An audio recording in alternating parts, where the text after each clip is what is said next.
আজকে মঙ্গলবারের দুপুরবেলা লাঞ্চ নিয়ে বসে গেছি।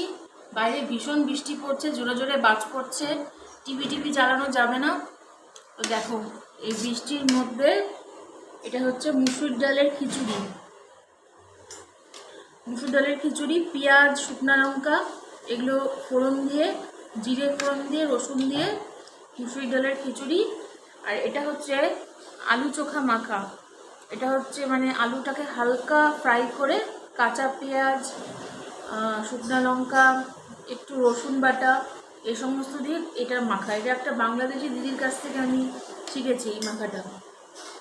আর এখানে আমি নিয়েছি ডিম সিদ্ধ। সবাই তো ডিমের মামলেট খাবে, আমি মামলেট খাবো না, আমি ডিম সেদ্ধ খাবো।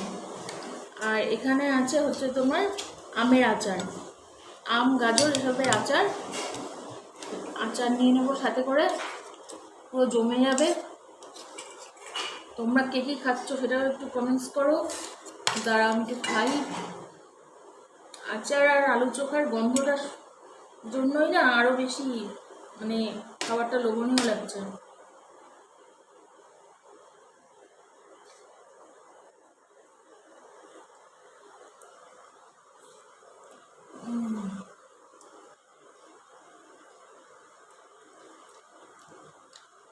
ভালো হয়েছে।